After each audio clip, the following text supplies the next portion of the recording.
Om Sri Sai Ram. We offer our most loving pranams at Bhagwan's lotus feet. Dear listeners, at the very outset, a very happy birthday to each one of you. It gives us immense pleasure to join all of you on this most joyous occasion on Swami's birthday. All of us Swami's devotees have a long list of things to be grateful for. Well, right on top of that list is this particular day. We have to be grateful for the 23rd of November because it was on this day Bhagwan chose to come to all of us in this most beautiful and enchanting form. I'm reminded of a beautiful quote that Aurobindo writes in his seminal work, Savitri. And I think that beautifully captures this day for all of us.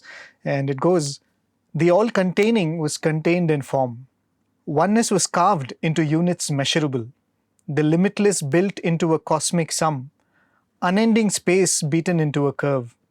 Indivisible time into small minutes cut. The infinitesimal mass to keep secure. The mystery of the formless cast into form." Wow. So I think what a beautiful way of describing that formless supreme coming in a form so beautiful, so very attractive. And I often think that Swami really had to choose a form so beautiful so that our minds that are so much given to distractions had to be distracted from the world and had to be attracted to this supreme love that he is. And we cannot be grateful enough. And we cannot be grateful enough for this opportunity because we are getting to be with all of you in Satsang and to recollect some of the most beautiful aspects about Swami's birthday. Because the moment you say it is someone's birthday, the first thing that comes to mind is, okay, what are we going to gift them? Yes. And Swami would say that he is someone who has come with the resolve that the hand will stretch only to give and never to receive.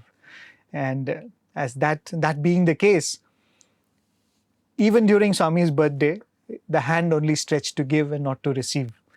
And if we now look back at those beautiful occasions of Swami's birthday over the years, we found that almost every other birthday of his, Swami chose to give to humanity something that will help us connect with him more, something that taught us how to live life better, and something that revealed to us his essential nature.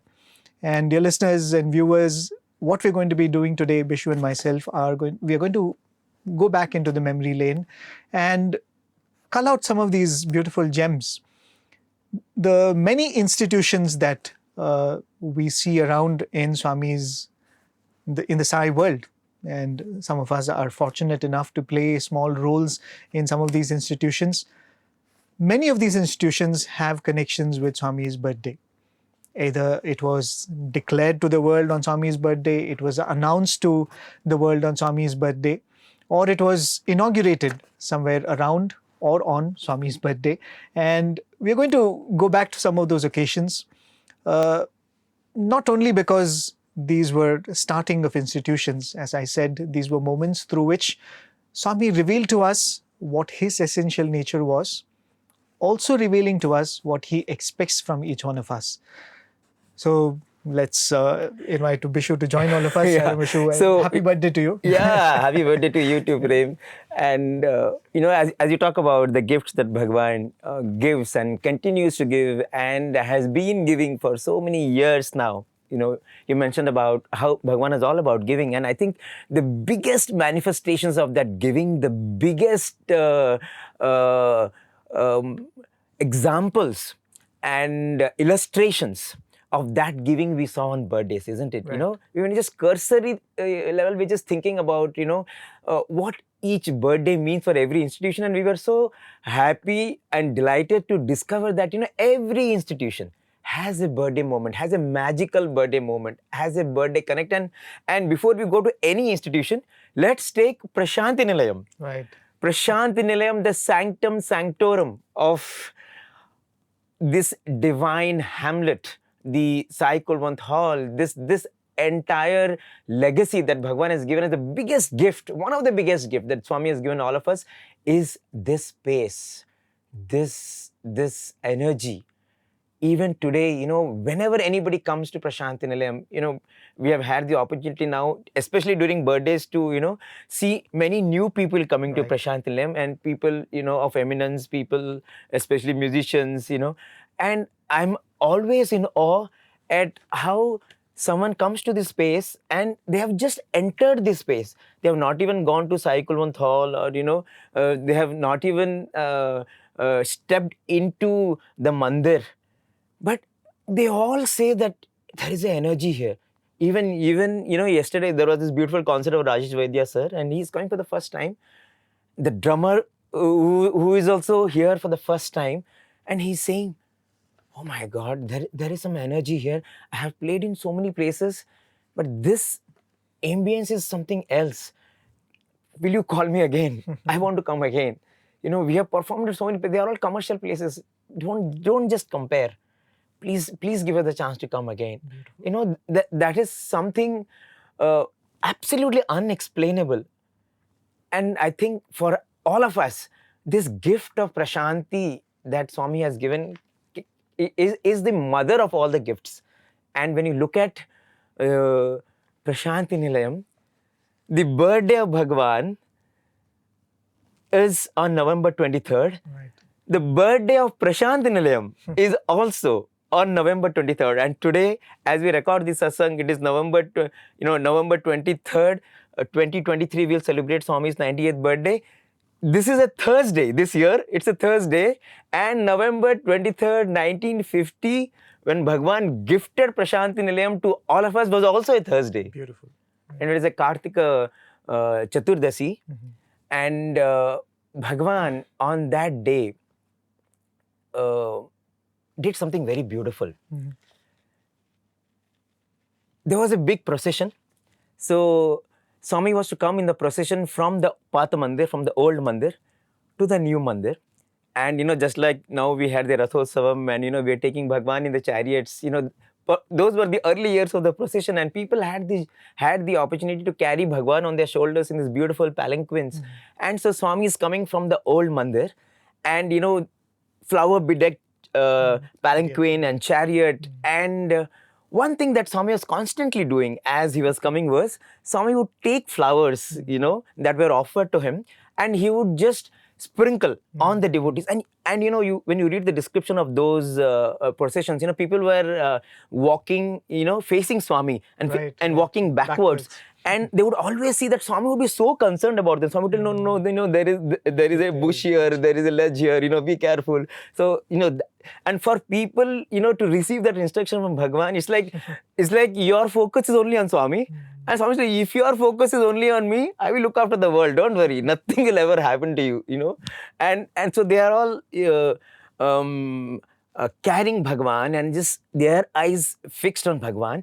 And Swami is sweetening that day by showering these petals. And these petals, as they fall, they don't fall as petals. Mid-air, these petals turn into candies, into chains, into lockets, into raisins, into nuts, different things. And so every time the petal fell on a person's palm, it had turned into something that person will cherish. The special gift that Swami had tailor-made for that person. So that is how the procession was going on. November 23rd morning, 1950. The procession is just about to reach what now we call Sai Kulwant Hall, the Prasanthi Mandir. And Swami says, stop. And there's a long pause. And Swami takes a huge heap now of flowers and he showers it on everyone. And this time, as these petals fall, they all turn into one object. They turn into a pendant. On one side is Bhagavan's image as he looked then. And on the other side was a message. The message, so beautifully inscribed on November 23rd, 1950, from Prasanthi Nilayam, is, why fear when I am here? Beautiful. When you think about it, Bhagavan is gifting Prasanthi Nilayam to the whole world, and he's gifting this message. To me, this is the first profound message that Swami is giving the world, that I have created Prasanthi Nilayam. You all come here, feel me here. Why fear when Sai is here? I think that is the most powerful message, a message that I think all of us hold on to, a message that has given solace, given strength, given succor for generations. And I think that is the first message that came to us on Bhagawan's birthday today. Prasanthi is the home. It is the home for everyone. I feel for a lot of people, for most Sai devotees, Prasanthi is their primary home, isn't it? Right, absolutely. You know, we all live in our own homes in different countries and cities, but those are our secondary homes. You know, where do you go to when you want to celebrate? You know, you got a promotion. You want to celebrate. Where do you go to? You go to your home. You have a baby. Where do you want to be? You want to be at home. You got a PhD after slogging out for 5 years. Where do you want to be? You want to be in your home. And that is how you will find that, you know, people are in Prasanthi in the most brightest moments of their lives. You know, they are starting something new. They are starting a new family, you're starting a new business, you're starting a new adventure, you're starting a new relationship, whatever it is. And not only that, if something scares you, you run to exactly. Too. That's what I'm saying.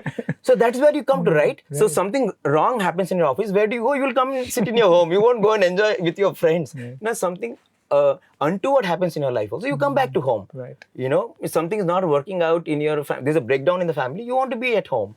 You know, so this is where, you know, we come. This is the home. And going back to that inauguration day, you know, so that wife here, when I am here, message came on November 23rd, 1950. And on the next day, November 24th, something very, very interesting happened. In fact, on that year, 1950, the celebration was for 10 days. Wow. 10 continuous days of birthday celebrations. And on November 24th, so every day there were cultural programs in the evening. And so there were some planned programs. And with Swami, you're right, is nothing planned. Every time there is a surprise. And so Swami is just taking a round, darshan round, on November 24th. And in the crowd, Swami sees this singer, Saraswati Bai. And Swami tells her, get up. Okay. And so she rises. And Swami says, what can you sing? Any songs can you sing? Any plays you know? So she narrates a few. Swami says, okay, you go to the stage. So she goes to the stage. And then Swami comes off to the stage. And then Swami says, okay, you perform Sita Kalyanam. She just raises his hand, Swami, how will I do, Swami? She just cries out, Sai Baba, because there are no accompaniment. She's come with absolutely no preparedness. She says, Swami, alone, how will I perform, Swami? Swami just walks down the stage and Swami comes into the crowd. So darshan down. Again, darshan starts. And Swami goes and sees a young boy, 25 years old. Swami tells him, go to the stage. And the darshan continues. And after some time, Swami spots another person, middle-aged person. Swami tells, go to the dais. So they all go to the dais. And as he's returning, Swami sees another youngster, a girl, and he says, you also go. And all these three go to the dais, and they're all sitting next to Saraswati Bai. And Swami comes to the stage, and Swami gives an indication. One violin appears on the stage, a mridangam appears on the stage, and Swami now tells, start. And she starts singing, and it is a thrilling performance. So incidentally, that boy whom Swami had picked up randomly was a violinist, 25-year-old violinist. The 45-year-old man Swami had picked up, he was a mridangam player. He was a mridangist. And the young girl Swami had picked up, she was a playback singer. So all of them, impromptu, surprise performance. I mean, that is how the birthdays were. In fact, I think all of us can relate to it. And how many times we have seen, you know, somebody just in the crowd, Parveen Sultana ji is there, Dana Gillespie is there, and Swami will go to the stage and perform. But, you know, I think every moment with Bhagawan was like that. But the birthday surprises became even more grander on birthdays. I mean, especially on such important days, the normal surprises became even more grander on birthdays. And so November 23rd, 1950, there's another thing. So even as she was singing, so she finished one part of the concert, and then it was this whole ceremony of Sita Kalyanam, right? So putting the Mangalyam on Sita's neck. So the Swami suddenly asks, where is the Mangalyam? So she again raises her hand. Sai Baba, she cries. So Swami waves his hand. And Swami creates a beautiful, Mangalsutra. actually a pendant sort of. And then Swami gives it to her. But before that, Swami again takes it and Swami blows on it 3 times. And until then, that pendant was plain on both the sides. So now on one side, it had image of Bhagawan. On the other side, it was Saraswati Bai in Prasanthi Nilayam and the date. Wow. Inscribed on that. And and then she requested Swami, you should only tie it. So there was a statue of Mother Sita and Lord Rama Lakshmana on the stage. So Swami himself ties it on Mother Sita, and it was it is a kalyanam. Kalyanam means auspiciousness. Kalyanam means what, the welfare for the world. And here you see Swami is that Shiva Shakti Swarupa, and he's doing that beautiful ceremony of union of the nature with the divine being, and the way he did it on that birthday. Wow. So Prasanthi Nilayam, which is today, we are talking about how every institution has a birthday connect. To me, I feel, every institution celebrates their birthday connect in Sai Kulwant Hall, in the Sanctum Sanctorum. And Sai Kulwant Hall also had its birthday on a birthday. And it is, in fact, the source and destination of all the institutions is the Sai Kulwant Hall, Prasanthi Nilayam. And Prasanthi Nilayam too had its birthday moment on Bhagawan's birthday. So that is the Prasanthi Nilayam. And, we can go on with every institution, isn't it, Prem? Right. I mean, even as you narrate that, one can only imagine what a grand event that must have been. And one of the most beautiful things about institutions of Swami, and as you're saying, even Prasanthi Nilayam, it is so very fascinating to read how a mandir of Swami was built. Yes. Right. We know that even in those times, many from the royal families were visiting Swami. If Swami had wanted, even Swami would say that if he had instructed, a palace would have risen in no time. But the way most of these mandirs were built is so beautiful, because one devotee would come and say, okay, let me give you, I'll source the wood which is required. I'll source the cement which is required. And that is how Swami wanted it to be built. And I think that is how every institution was built, that each one coming and contributing their expression of love and selflessness more than anything else. And talking about the various other institutions which came about, later years, some of the senior devotees would say that, as you're saying, that birthdays would become surprises because you never know what Swami is announcement announcement Swami is going to make. The year was 1962, and in fact, it was not a birthday. It was actually during the Dashara celebrations, when Swami said that I'm going to start something on this birthday. And the way Swami said it was very beautiful. It was the occasion of Dashara, the way the Pushya Saptah Jnana Yajna was going on. And Swami said, there is a rise of atheism and skepticism in the world. And this cannot be put down by argument or discourse or discussion. He said the only way that you can counter this is to foster those who have committed themselves to the Vedic way of life. Yes. And Swami said, I've given myself this commitment, because as Swami would say, Veda Poshana and Vidvat Poshana is part of his avataric mission. Swami gives a very beautiful analogy. I thought it was very fascinating. Swami says, if you go to a marriage, you sit in a row and they serve food. So there will be this guy who comes and serves laddu. So he says he'll carry a vessel of laddu, he'll say laddu, laddu, laddu, and he'll not stop anywhere and walk off. Right? So he says he never serves, but he only proclaims that I'm carrying laddu. But, ways by which you do cost cutting in a wedding. So Swami said, some people speak about the importance of fostering Vedas like the person who serves laddu. They only speak, but they don't bend down to get to the act of actually doing. Swami said, I'm not like that. I am actually going to act on this, that I'm going to do something which will foster the Vedic wisdom. And Swami said, I have resolved to start a Veda Shastra Patashala right? During Swami's birthday, Swami said, I'm going to start this, inaugurate this. And some of these great scholars who had Yes. come to participate in the Dashara Yajnam, Swami said, these are the people who will teach young children the essence of the Vedas. And it started off in a very small way with about 30 students. Yes. But even then, Swami made a point which was very remarkable. On birthday, when Swami was actually inaugurating it, Swami said, this is just a sapling which has been sown, and you will find that this is actually going to grow into a university. Right? It is going to grow into a university. I mean, what prophetic words.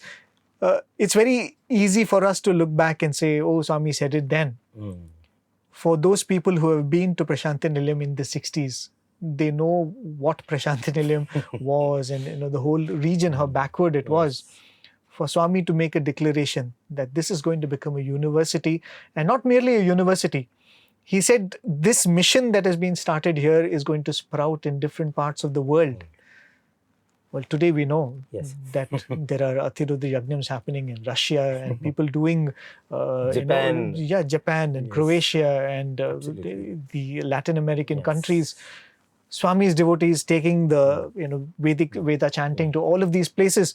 It all started in 1962 on Swami's birthday, when Swami said, I am beginning this Veda Shastra Patashala. And very interesting to know that a lot of things that happen in Prasanthi Nilayam today actually had its source in that Veda Patashala. Those 30 boys, which later became 60 and 100 and so on, which was there for a few years. After that, in fact, Swami made it very clear that to ensure that Vedic studies and Vedic wisdom spreads, it cannot be an exclusive study. It has to be part of secular education. And I think that is how it again grew into this mammoth educational mission that Swami has gifted all of us with. I was reading about this Veda Patashala, and there was this very interesting episode, I think narrated by Padma Kasturi auntie, because her son was one of the first students of the Veda Patashala. Those days, there used to be two wells. One well next to where the Ganesha temple is, and one well near the Gopuram. So I think one well used to be drinking water, and one well used to be for washing and other purposes. So these Veda Patashala students would have to go to this well for that work and go to the other well. And sometimes when the water is flowing in Chitravati, they would go to Chitravati for their morning bath. And this was after the Suprabhatam and all of that. So one day Swami noticed these boys going to these different wells and going. Then Swami made a suggestion, and Swami also noticed that they would come back from Chitravati singing bhajans, right, just to keep themselves in Swami's thoughts. And Swami called them, and Swami said, see, you're going to the Chitravati and you're singing bhajans.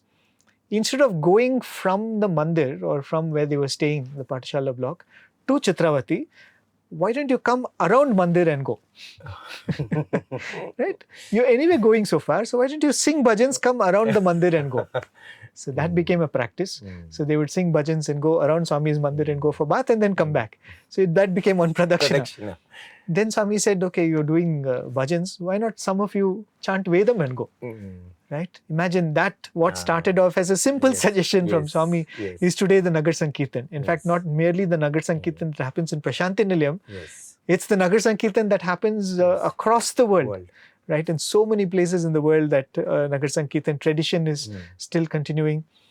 Many of the dramas that Swami staged with the university students, the Radha Bhakti drama, which is very, very famous, the Markandeya drama, the drama on Sakubai, Lord Shiva, many, many dramas which Swami had personally penned and composed the songs for, were initially staged by the Veda Patshala boys. Swami would take them to different cities and may have them perform these. And in fact, those few years gave the glimpse of what Swami was going to invest in the youth of this country. The time and energy, and time and energy is actually a very small way of putting it, because Swami was going to invest himself into the future of scores of youngsters, and how that is going to impact the future of this, not only this country but the whole world. Because as I said, that was the beginning of the educational mission in a way. So 1962 birthday was how Swami started off this Veda Shastra Patashala. And from there, we probably will have to go to another birthday to talk about how this grew into a mammoth tree. Yeah, I mean, as you mentioned, Swami said on that occasion that this will grow into a university. Right. And, in our own limited thinking, obviously, a lot of people thought that it will become a great Vedic university. Vedic university. But only later you realize that Swami always wanted that blend, because that is what is most suited for the times, So he wanted that blend of secular and spiritual, and that is how. So, but as you said, the way Swami wanted to nurture the students, that whole process had started. So same in the Gurukula tradition, teachers living with the students doing everything on their own, the students having all-round development. Even as you're talking about this Nagar Sankirtan, I was reminded also of how Suprabhatam, even the Suprabhatam which is being chanted, it was Swami who used to call all the Veda Pathshala students, and he made them chant the Suprabhatam for days together, months together actually in his room. Until they perfected it. And then on a auspicious Shivaratri day, Swami started this singing of Suprabhatam in the morning. It was the Veda Pathshala boys who started the Suprabhatam in Prasanthi Nilayam. So, as you said, Swami gave himself to the students, and he wanted them to be that leader. He wanted them to be the change agents. He wanted them to be the torchbearers of this mission. And so that is how, slowly the colleges happened. And in 1981, again, on a birthday, Swami's 56th birthday, 1981, Swami announces the unfurling of the Sri Sathya Sai Institute of Higher Learning. And on that day, Swami says that I know there are 108 universities in the country already. This is the 109th university, but this is going to be distinct from the rest. It will be unique. Swami says, today I am inaugurating this. A sapling has been planted. The roots of this sapling, Swami says, are the students. This tree will grow into a majestic tree which will provide peace, will provide shelter, will provide security to hundreds and thousands. And Swami said, for that, the roots have to be strong. The students, which are the roots, have to be firm. And Swami said, because that is where everything lies, that is where I am going to focus my attention. I am going to ensure that the roots are strong. I am going to personally water these roots. And that is how, as you said, Swami gave himself to the students. And as he has told so many times, I don't have any other property. For me, my property is these youngsters. And so even as Swami did the watering, as we know how, the master gardener that he was, and he continued to, culture the body, mind and soul in so many ways, he also gave opportunities to so many to become part of this mission. So many had the chance to be little instruments in the hands of the master gardener. And as you were reading about Aurobindo, in the beginning, I could not but think about the first vice chancellor of Sri Sathya Sai Institute of Higher Learning, Professor Vinayak Krishna Gokak. And he was a scholar. He was someone who was very, very devoted to Aurobindo. He had read all literature of Aurobindo and the Mata, and he was deeply into that philosophy. He was a big thinker. And in 1965, he is in Hyderabad, and he hears about Bhagawan, but he was not so much into anybody else, because for him, Aurobindo was everything. And Mr. Burgal Ramakrishna Rao, who was the governor of Kerala and Uttar Pradesh, and we know how ardent devotee of Bhagawan. So he invited him to give a talk in the Prasanthi Vidwan Mahasabha. Okay. So we are talking about the 60s. Swami had started this Veda Poshana. Swami used to, even as Bhagawan started the Veda Patashala, Swami used to conduct this Prasanthi Vidwan Mahasabhas in different cities. All over Andhra. I think in so many cities, Swami had this program where eminent speakers spoke. And and he was known. Gokak sir was known for his eloquence, known for his knowledge of Indian scriptures, and so he was asked to give a talk, and so he accepted that, and he says on that occasion, as he started speaking in Bhagwan's presence, he felt an expansion of his consciousness. And that continued. He was speaking and he was feeling this this very unique experience that he is, this whole being is having such a very, very unique, expansive experience. And he says by the time he ended his talk, he felt that a divine presence had entered. Wow. And he felt so complete. All the void that was there in his heart had disappeared. There was a void in his heart after Aurobindo left the mortal coil. Master Aurobindo left in 1950 and he was so devoted to Aurobindo. And there was always that pang. And on that day, he felt absolutely complete. And Bhagawan, he started visiting Bhagawan often. Bhagawan started also going to their home. So on one occasion, in his Bangalore home, Swami had gone to their home. And many times we hear when these stories of Swami visiting someone's home, you will hear that Swami will first go to the puja room. Right. Always to the puja room. So straight Swami, and it was again an unannounced visit, like most Swami's visits. And Swami stepped into the house and went straight to the shrine. And he was feeling very diffident because he had not prepared the shrine. The shrine had a huge portrait of Aurobindo. And there was only a small picture of Bhagawan on one corner. And so he was feeling very sort of ashamed. He said, I should have had a big photo of Bhagawan. Swami didn't tell me. And what will Swami feel? He had all these at that time, these feelings in his heart. And so Swami goes straight there to the shrine. And there is a flower that has fallen from one of the photos. And Swami picks one of those flowers.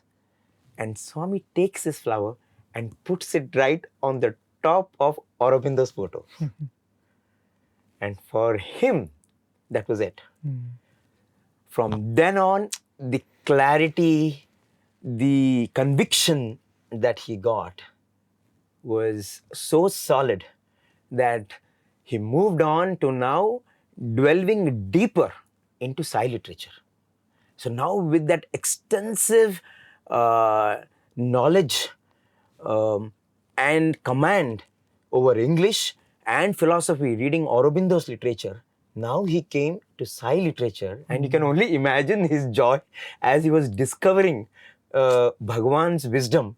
And in fact, he was the one, they say he was instrumental in this shaping of this Sri Sathya Sai system of integral education, because all that beautiful facets of Indian culture and spirituality that he had absorbed over decades, reading these great masters, and now finally from the Divine Master himself, that is what went into making of the university. And in fact, there's a very beautiful conversation that one of the wardens of that era narrates. So one day in Vrindavan, Professor Gokak is sitting outside in his little room, and he was writing. So he was composing an epic, Bharata Sindhu Rashmi. So it was an epic on the lives of saints and kings of the Vedic times. Okay. So as he was doing that, so this warden sir goes to him, and they start an informal conversation. So he asks him, sir, so when is this going to be published? And Professor Gokak just looks at him and he says, you sit. And it was evening time. Already, it was getting dark. So he tells him, what do you see on the top? And he says, I see the stars. Stars, okay. Twinkling stars. And he says, just that?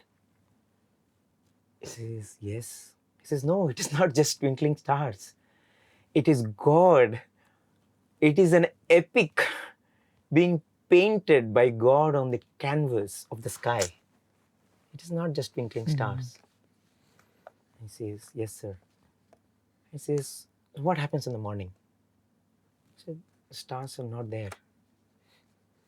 And he says, that is God. Every evening, he creates this beautiful epic, and the next morning, it's not there. It's like a child on the seashore creates these beautiful castles. The child just does it. The child does not bother whether anyone is looking at it. Has somebody clicked a picture and put it on Instagram? Has it gone viral? The child is not bothered. The child just creates that out of its joy of existence. And the next moment it is not there. Nothing else was needed. Nothing else needed to be done. All the joy that can be derived from the moment has already been derived. And then he says, when God creates this epic every night, he is not waiting for painters to look at it and praise. He's not looking for writers to look at it and write poems about it. He's not waiting for a cameraman to shoot it and praise him. He's just created it out of the joy of existence. We humans, we do something little and we are waiting when it will get published. And he says, we can truly experience life only when we can experience the joy of existence. And the teacher at that time felt so small, asking such a superfluous question to a man, who has a brilliant mind. So he was telling that, we will, until we have realized that joy of existence, until we have found that joy of existence, we will keep looking for it in all these little things. When will this get published? Has somebody read? Has somebody commented? How many likes it has got? So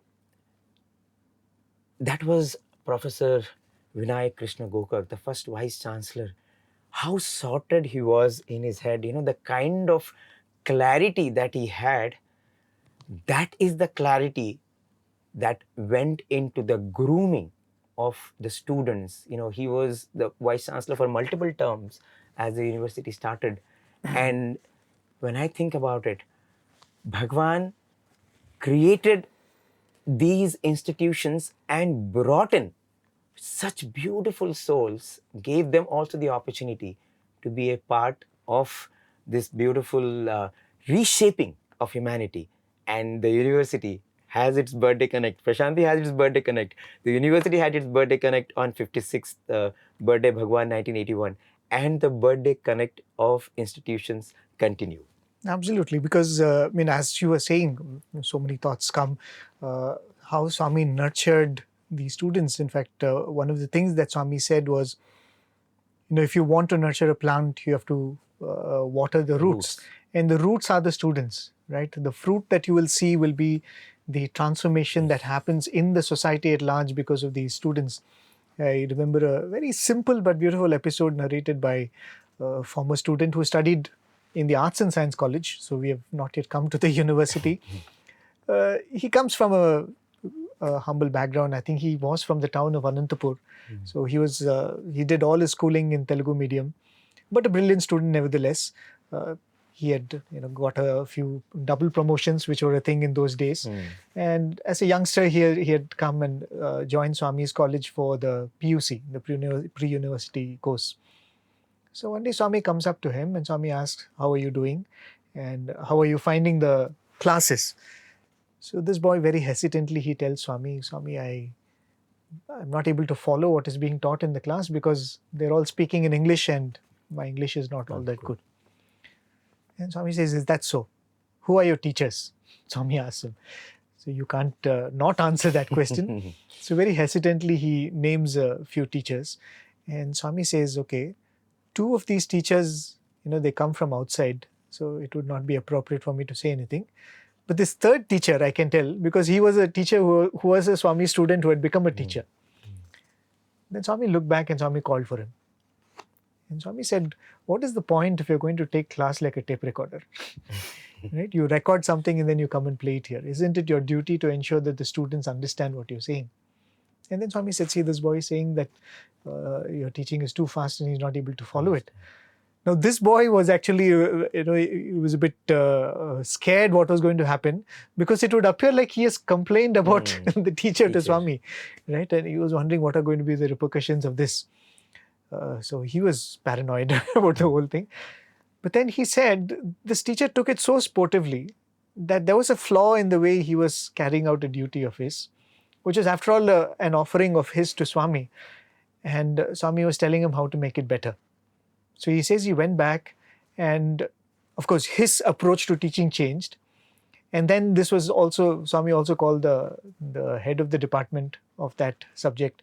And Swami said, see, this is what the boy is saying. Shouldn't you do something about it? So the whole department came together and they said, okay, what are the other problems that the students might be having? And they called the teachers who were living in the hostel and said, can you take classes in the evening for the students? And the other classmates of his realized that, okay, this is a student who is not able to follow the language. So there was a student who came and told him that, you should start writing letters to your father in English. So this boy would write letters to his father in English, and this boy would check and say that these are the mistakes. Wow. You have to get better at this. So he says he started off his career, as a first year pre-university as a second class student. By the time he came to his second PUC, he got a first class. When he came to BCom, he became a consistently first class. And by the time he graduated, he was a university rank holder. Wow. Rank holder. Right? Awesome. Bangalore University rank holder, which is like thousands of students write. Awesome. And he said that, this is not merely Swami coming and blessing you. This is Swami's love that was showered through everybody around and that nurturing you. And when you think of it, when you water a plant, you can't ensure that you pour water right into the roots. Right? You pour water even to the soil around, and that soil nourishes the root. And when you look at the whole setup that Swami has done through the university, I think that's what it is. Each one of us are those roots, and we were not merely getting water directly from Swami, but he was watering even the people around. He was showering his love to the people around, and they were in return giving it to you and allowing you to grow. And as you were saying about how Swami has so beautifully chosen different people to come and play these important roles in these institutions. I mean, I'm reminded of the narration of Mr. Abdul Razak Korbu. Right? He was actually not a faculty, but a visiting faculty. So the university had, I think, put out invitations for visiting faculties in various fields for various subjects. So I think he was I don't remember, costing professor or something. So he had also applied. But then after he had applied, he got to know that for the same visiting faculty post, there were applications from universities around the world. Right? Professors from Oxford and Cambridge had applied for the same thing. He said, there is no way I'm going to be selected for this. And he said, I just got ahead of myself. I thought Swami would give me this opportunity to serve him. But to his surprise, he has been given a call. He says, you've been selected to be the visiting faculty. So then he comes and he starts taking classes. And then when he has the opportunity to speak to somebody in the administration, and how did you pick me? Right? I know that there were so many eminent people who had applied for this. So they said, okay, we'll let you know how it happened. They said, we got thousands of applications for these, I think 12 subjects, or I don't know exactly 10 or 12 subjects for which they needed visiting faculty. So there was no way they were going to be able to make the selection. So they went to Swami and they said, Swami, this is what it is. What are we going to do? Swami said, okay, I will come to the administrative block. You lay out all the applications right on the table. And Swami actually came and picked out 12 application forms, and Swami gave it. It was 12 different subjects that they needed, and those 12 people were handpicked by Swami. Awesome. Right? So on one hand, someone of eminence and merit was being given this opportunity. On the other hand, it was also a reminder that it's not merit. Right? It is not excellence, but it was something more that Swami was picking, looking for in the individuals who will be nurturing these institutions. And talking about Swami coming to the ad block, yes, the administrative block also shares a birthday moment because it was in the year 1982. that the administrative block was inaugurated by Swami. In fact, it was completely designed by Swami. Swami. The architecture was Yes. designed by Swami. And even today, if we go to the administrative block, we will be told that this was placed here by Yes, Swami. Swami. Yes. This painting, Swami wanted it to be here. Yes. This table, Swami said it should be here. This chair, Swami wanted it to be here. It is, I mean, how very fortunate we are that we are living in this Prasanthi Nilayam, where we can say that everything has been manicured and chosen by Swami in that way. When the university was in the making, the University Grants Commission had to be invoked to come and give us the university status, because we had 3 campuses, one in Brindavan, which was under the Bangalore University. We had the Anantapur College for Women, which was the first college which was started, and then the Prasanthi Nilayam College came up. So that is when Swami said, let's have it a deemed university. And the whole idea of the deemed university itself was very profound. Swami said, because this cannot be, as you said, there were hundreds of universities in the country already. Swami said, this has to be different, and this can be different only if it is autonomous. Right? And that was the whole idea of going in for this deemed university status. And the University Grants Commission immediately sent a team to review this petition that was being made. And there was one Mr. Dr. V.S. Jha, who was the Vice Chancellor of Benares University, who was sent as the member of the committee, the leader of the committee, to come and assess the colleges and is it good enough to be given the status of a deemed university. And like everybody else, he says in a very beautiful statement that he made, I came as a critic, I remain to pray. He says, I came as a critic, I remain to pray.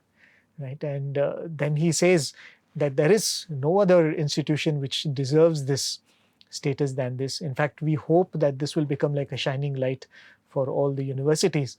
And another very beautiful observation that Dr. Jha made when he was talking to the alumni of the college, he said, this university does not need to look elsewhere because the Vice Chancellor the university deserves or needs will come from the alumni themselves. And it is really proud for all of us that we had the 42nd convocation yesterday on the 22nd of November. And for the first time, the Vice Chancellor of the university, Professor Raghavendra Prasad, is a proud alumni of Swami's college. So imagine the first person who came to give the status of university, he said that the Vice Chancellor for this university will come from the alumni. And it has happened today. How very beautiful that is. Absolutely. It's a complete circle. And I mean, all of this, the amount of nurturing, as we were saying, Swami told in that discourse, and Swami also told the teachers, Swami said, you take care of all the education and whatever needs to be done. The nurturing of the roots, I will do it myself. And Swami would declare much later, 70% of my time I've given to the students. Right? And that is how he had nurtured. It was not by giving gifts. It was not by giving free education, but it was by giving himself. Right. And we all have been recipients of that greatest gift. Absolutely. In fact, as you were talking about how Swami handpicked those 12 applicants. In fact, you take the stories of anyone, who were part of Bhagawan's mission in those days or even now. I think that story continues. But we talked about the first Vice Chancellor and, now how the current Vice Chancellor also is an alumni. If you go back to the story of the first registrar of the university, Chakravarti Sir, Sri K. Chakravarti, who is currently the Chancellor of our university. So he was someone who had done his IAS, and even though born into a devout Vaishnavite family, he had never visited any ashram or any holy man, but obviously he had great spiritual leanings. And in 1975, he is deputed as the collector of the Anantapur district. And so during that period, the DSP, the superintendent of police, so he tells him that, Bhagawan is here. In fact, they say The reason he wanted to be in Anantapur was, he wanted to be close to Tirupati, because, somehow he always was very, very drawn to Tirupati. And he didn't know that, it was going to be Puttaparthi. So, and his wife also, Madam Sudha, also was a very, very devout person. And it was she who, also urged him that, let's go and see Bhagawan. So finally he agrees to come for his first darshan, so 1975-ish. And so on the way he tells Madam that, if at all we get an audience with Sai Baba, I want him to explain to me the 18th chapter of Bhagavad Gita. It was just in his mind. Somehow he wanted more clarity on that. And so they come here and Swami calls them inside. And the moment Swami looks at Chakravarti sir, Swami tells him, I am new to you, but you are not new to me. Swami says, I may be new to you, but you are not new to me. And then Swami starts having this conversation with them. And sir says that, imagine a situation where you have known someone for years, someone who knows you through and through. And after so many years, you meet a person like that. You meet that person who knows everything about you, and with whom you can just be whatever you want. They felt they found that person there that day, and that conversation went so well. And it was like they have found, they have found everything of their lives. And even as Swami was conversing, suddenly Swami changed track and Swami started talking about 18th chapter of Bhagavad Gita. And, so immediately he got that flash, so he knew, where all this was going and why Bhagwan was having that beautiful conversation with him. So after that, there was no looking back. He was a collector. So every week he started coming to Prasanthi Nilayam, and so many experiences, so many dreams, and Madam also had very, very powerful moments with Bhagwan, so many boons and blessings, and that continued. And she never missed coming to Prasanthi Nilayam on a weekend. And Bhagwan also would every time speak to him. Whenever he was there on the weekend, Swami would call him, Swami would shower so much love. So that was going on. So there was never a time when he came to Prasanthi Nilayam on a weekend and Swami did not speak to him. Swami would, he would be always there, and he would take Swami's permission and then leave. So that is how it was. So in 1976, so there was this one occasion when, after more than a year of, coming to Prasanthi, spending so much time with Bhagawan, he comes one weekend to Prasanthi, and Swami sees him in the morning during darshan time, but Swami does not talk to him. And Swami is in the Pune auditorium. And Swami sends a message through the secretary of the ashram, then Kondal Rao. Swami says, you tell Chakravarti that, Swami is very busy. Right. If he has, he can carry on, because, I won't be able to see him today. It might take time. He might be having work. Let him move on. And Chakravarti sir says, no, you please tell Swami that I will wait. I have nothing more important, so I will wait. And so the message goes to back to Swami. And he waits, and after 1 hour, again Kondal Rao sir comes. And he says, Swami has sent message that if you're getting late, you please carry on, because Swami is going to take time. There is something happening in the Pune Chandra auditorium. And he says, no, please submit to Swami that I'll wait. I'm not going, I'm free, I'll wait. And again the message goes back to Bhagawan. After 2 hours, third time, again Kondal Rao sir comes. Kutum Rao sir. Kutum Rao sir, Kutum yeah, Rao sir. sorry, Kutum Rao sir, yeah, Kutum Rao sir. And so he says that Swami has sent message again that, sir, you can leave because Swami is really busy with so many things in the Pune auditorium. He won't be able to see you. So next time Swami will see you, you can. He again says, please convey to Swami that I am not going to go. I am ready to wait any amount of time. There is nothing more significant than this for me. And he stays on. So after 3 such successive messages, post noon, he gets a call and Swami says, ask him to come. So then Chakravarti sir comes to the Purnachandra auditorium, and Swami was watching a drama rehearsal then with the Swami was with the students. The moment Swami sees Chakravarti sir, Swami creates a hot bundi, laddu bundi, and Swami gives it to him. And then together, they watch the program and Swami blesses him profusely and he leaves. A year later, Chakravarti sir comes to know what had actually transpired in those 3 hours that morning. So Dr. Bhagwantam was with Bhagawan. So when those messages were coming from back and forth from Chakravarti sir to Bhagawan, and so it was then that Dr. Bhagwantam revealed to Chakravarti sir that Swami told, see, Chakravarti is here. Swami is saying, Dr. Bhagwantam, Chakravarti is here.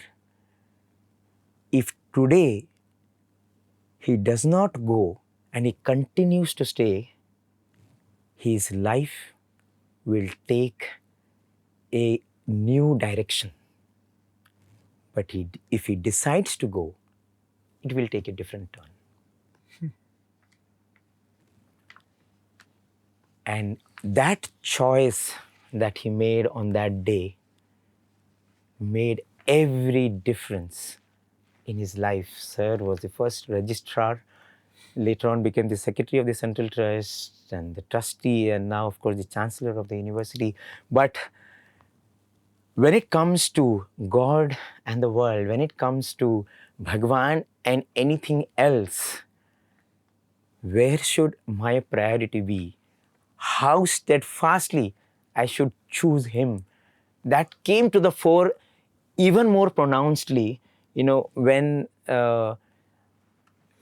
he completed 20 years in IAS. He was known for his competence, he was known for his integrity, for his transparency. And, he came to Bhagavan. He said, Swami, I have completed 20 years in IAS. He was in mid 40s, And he said, Swami, if you give an opportunity, I want to retire. I want to only serve you. Swami said, why? Swami said, you are so young. You are doing so well. You continue to serve in the government. You will rise up to be the chief secretary of the state. Why do you want to retire so early? And Chakravarti sir says, Swami, I want to dedicate myself to you now when I have good health, when I have energy, and have enthusiasm. That is when I want to get involved in your work. I don't know when I retire, what will my condition be? How much can I contribute? Please give me the chance now.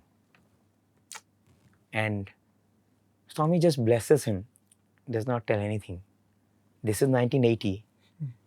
1981, July, Bhagavan suddenly calls for him. That is when the initial stages of forming the rules of the deemed university had started. And Swami wanted him to be part of that committee which shaped the procedures and the systems that came into being when Bhagavan inaugurated the university, and Bhagavan gave him the chance and the honor of being the first registrar of Sri Sathya Sai Institute of Higher Learning. The choice that he made, the choice that we should make, the choice that Swami makes, everything is so clear. It all boils down to where our priority should be, where our focus should be. And through all these beautiful people that Bhagavan brought, that gardening mission of Swami continued. And the master gardener continues to pick his students, continues to pick the people who will be with the students and guide the students. And talking about all these birthday moments, dear listeners, as we said, there is so much more to every institution here. In fact, the General Hospital has a connection with Swami's birthday. The super speciality hospital here at Prasanthi Nilayam, we know, has a connection with Swami's birthday. The water projects, of course, the planetarium, the Sarvadharma Stupa, the Gopuram, Vidya Vahini, and our own media center. The media center, of course, Radio Sai also has a birthday connect. But we just brought out a few of these beautiful moments on this wonderful occasion of Swami's birthday so that we can recollect all of these. But what's more important than to celebrate Swami's birthday? I remember in one of Swami's discourses during Swami's birthday celebrations, Swami makes this statement, almost to the point of saying that, aren't you too small to celebrate the avatar? Right? I mean, what is our intellect and what is our capacity to be able to celebrate the avatar? Swami said, celebrate instead the birth of my message in your mind. Swami said, that is the birthday I want you to celebrate. And I want you to celebrate the message of mine growing in your mind and celebrate the milestones of that growth. Yes. Right? What a beautiful and profound wake-up call to each one of us. Yes, it gives us so much joy in celebrating Swami's birthday, and why not? It is one of the most happiest occasions in our lives. Yes. Definitely we need to celebrate Swami's birthday, wear the most festive of clothes, let the festivities always be there. But the most profound lesson of what Swami, as this whole thing has been brought about, every institution has been built for that purpose. Every occasion that Swami created was for that purpose. Every single moment of time that Swami spent with each one of us was for that purpose. So that his message can have its birthday in our minds and grow in such a manner that we are not different from him. Right? I think that is the whole idea of Swami coming into our lives, isn't that? And as we said, there are many, many more birthday moments, maybe for another occasion. Yes, absolutely. As Prem is talking about how we should learn to expand our heart. I remember on, some other time we'll do the story of the hospital, but on the inauguration of the hospital, Swami says, if you want to give me a birthday gift, there's only one birthday gift that I want, and that is, please enlarge your heart. If you look at the hospital, it has these two arms, embracing everyone into it. Everyone says this is not a hospital, it is a palace, it is a temple, and all the institutions are temples, temple of healing, temple of learning, temple of education, everything is temple only. And Bhagawan wants, just like all these temples embody this spirit of large-heartedness, and that is the only gift that Swami said, if you want to give me that gift, and fearlessly, joyously, we should expand this beautiful heart that Bhagavan has given us. Every heart, Sri Sathya Sai ke saath, because in every heart there is Sai, in every heart there is no fear, because the first message of Prasanthi, first message that Bhagavan gave on the day Bhagavan gifted us Prasanthi Nilayam was, why fear when I'm here? So every heart is full of joy, every heart has no fear, every heart knows that God is here, every heart knows that it is here only to be there for others. If we can cultivate, enlarge, and only make this feeling bigger and grander and glorious, I think there's nothing else that we need to do to make this birthday, our birthday, a more glorious one. Thank you so much for being with us. Swami willing, we'll continue this satsang, but it's really an honor to really be with you and share these beautiful, magical birthday moments of you, me, and everyone. Thank you so much. Sai Ram.